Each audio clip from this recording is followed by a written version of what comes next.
Syria में इस समय कत्लेआम मचा है। पिछले 2 दिनों से चल रही हिंसा में 1000 से ज्यादा लोगों की मौत हो चुकी है। इसे 14 साल पुराने सीरियाई गृह युद्ध के सबसे खून खराबे वाला दौर माना जा रहा है। ब्रिटेन स्थित Syrian observatory for human rights यानी SOHR ने इससे जुड़ी जानकारी दी। संगठन के मुताबिक इनमें 745 आम नागरिक, 125 सरकारी सुरक्षा बलों के सदस्य और 148 सशस्त्र गुटों के आतंकी शामिल हैं, जो पूर्व राष्ट्रपति बशर अल असद के समर्थक हैं। सोशल मीडिया पर कई वीडियोज आए हैं जिनमें नई सरकार के सुरक्षा बल रॉकेट लॉन्चर से हमला कर रहे हैं। गुरुवार को शुरू हुई ये हिंसा दमिश्क में नई सरकार के खिलाफ एक बड़ी चुनौती के रूप में उभरी है।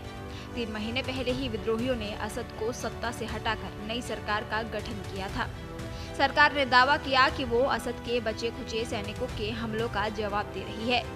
सरकार के समर्थक सुन्नी मुस्लिम बंदूकधारियों ने असद के अल्पसंख्यक अलावाइट समुदाय के सदस्यों को निशाना बनाया। दशकों तक अलावाइट समुदाय असद के समर्थन का मुख्य आधार रहा है। सीरिया में हालत इतनी खराब है कि यहाँ महिलाओं को निर्वस्त्र करके सड़कों पर घुमाया गया और फिर उन्हें गोली मारकर हत्या कर दी गई। इस भयावह स्थिति ने सीरिया में हिंसा को अधिक भड़का दिया है। इस हिंसा में बानियास शहर सबसे ज्यादा प्रभावित हुआ है। यहाँ सड़कों पर लोगों के शव पड़े हुए हैं।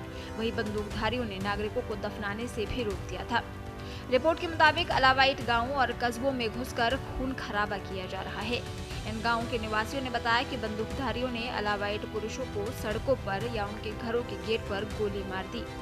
सीरिया के तटीय क्षेत्र के 2 निवासियों ने बताया कि कई लोगों के घरों को लूटकर उनमें आग लगा दी गई।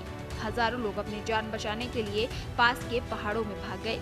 हिंसा से सबसे ज्यादा प्रभावित शहर बानियास के निवासियों ने बताया कि सड़कों पर शव बिखरे पड़े हैं। एक निवासी ने कहा कि नई सरकार के लड़ाकों ने शुक्रवार को मारे गए उनके पड़ोसियों के शव उठाने से रोक दिया। हिंसा शुरू होने के कुछ घंटों बाद ही 57 साल के अली शेहा अपने परिवार और पड़ोसियों के साथ भाग गए थे। उन्होंने बताया कि बानियास के एक इलाके में उनके कम से कम 20 पड़ोसी और सहकर्मी मारे गए, जिनमें से कुछ अपनी दुकानों या घरों में थे। इन हमलों को अलावाइट अल्पसंख्यकों के खिलाफ बदले की कार्रवाई बताया जा रहा है। SOHR के प्रमुख रमी अब्दुल रहमान ने कहा कि बदले की हत्याएं शनिवार सुबह रुक गई। उन्होंने अलावाइट नागरिकों की हत्या को सीरियाई संघर्ष के दौरान सबसे बड़े नरसंहारों में से एक बताया। पहले इस समूह ने 600 से ज्यादा मौतों का आंकड़ा दिया था। अभी तक कोई आधिकारिक आंकड़ा जारी नहीं किया गया है।